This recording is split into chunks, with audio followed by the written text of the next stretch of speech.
শাকিব খানের আপকামিং তাণ্ডব সিনেমা থেকে বাদ পড়লেন সাবিলা নূর। একদিন শুটিং করার পরেও কেন সাবিলা নূরকে বাদ দেওয়া হলো, আর কেনই বা শুরুতে নায়িকা হিসেবে তাকে নেওয়া হয়েছিল, আর এখন কেনই বা তাকে বাদ দেওয়া হচ্ছে, এ বিষয়ে নিউজ করেছে এনটিভি অনলাইন।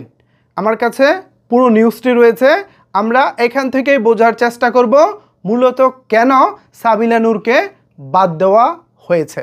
তো চলেন এনটিভি অনলাইনের কাছ থেকে আমরা বোঝার চেষ্টা করি। এখানে তারা শিরোনাম করেছে, তাণ্ডব সিনেমায় থাকছেন না সাবিলা নূর।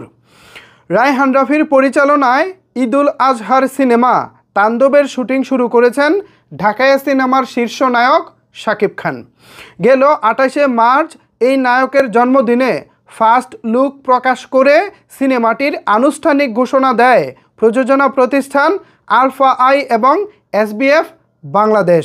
সিনেমাটির শুটিং শুরু হলেও এতে শাকিবের বিপরীতে কে থাকছেন তা ঈদের পর প্রকাশ্যে আনবেন বলে গণমাধ্যমকে জানিয়েছিলেন নির্মাতা রায়হান রাফি। তবে 26শে মার্চ এনটিভি অনলাইন এক প্রতিবেদনে জানায়, সিনেমাটিতে শাকিবের নায়িকা হচ্ছেন ছোট পর্দার অভিনেত্রী সাবিলা নূর। তবে নতুন খবর হচ্ছে, সিনেমাটিতে থাকছেন না সাবিলা নূর, খোঁজ করা হচ্ছে নতুন নায়িকা। এরই মধ্যে ছোট পর্দার নবাগত এক অভিনেত্রীর সঙ্গেও আলাপ করেছে সিনেমাটির প্রযোজনা প্রতিষ্ঠান। সিনেমাটির সঙ্গে সংশ্লিষ্ট একটি সূত্র এনটিভি অনলাইনের কাছে দাবি করেছে, সাবিলা নূর একদিনের শুটিংয়ে অংশ নেন, তবে তিনি সিনেমাটিতে এখন আর কাজ করছেন না, সে কারণে গেল 8 এপ্রিলের শ্যুট হয়নি। তবে ঠিক কী কারণে সাবিলা নূর থাকছেন না তা নিশ্চিত করতে পারেনি সূত্রটি। এ প্রসঙ্গে সিনেমাটির পরিচালক রায়হান রাফির সঙ্গে যোগাযোগ করার চেষ্টা করা হলে তিনি এনটিভি অনলাইনকে বলেন, আমরা তো সিনেমাতে কে নায়িকা হচ্ছে সেটা বলি নাই,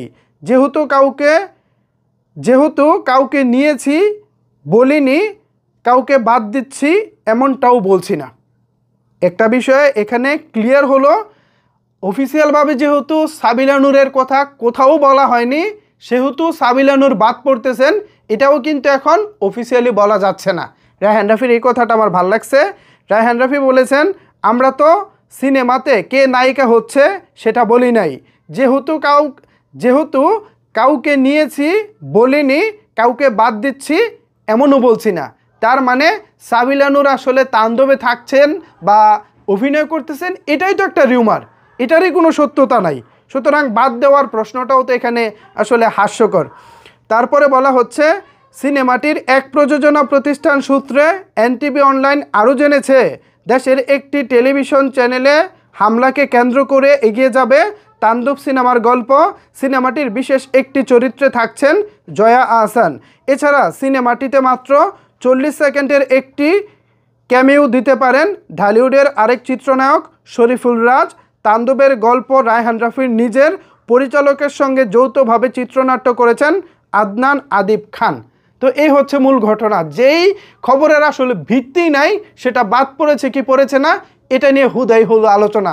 এ বিষয়ে আপনাদের মতামত কি জানিয়ে ফেলুন নিচের কমেন্ট বক্সে। ধন্যবাদ সবাইকে এতক্ষণ আমার সাথে থাকার জন্য।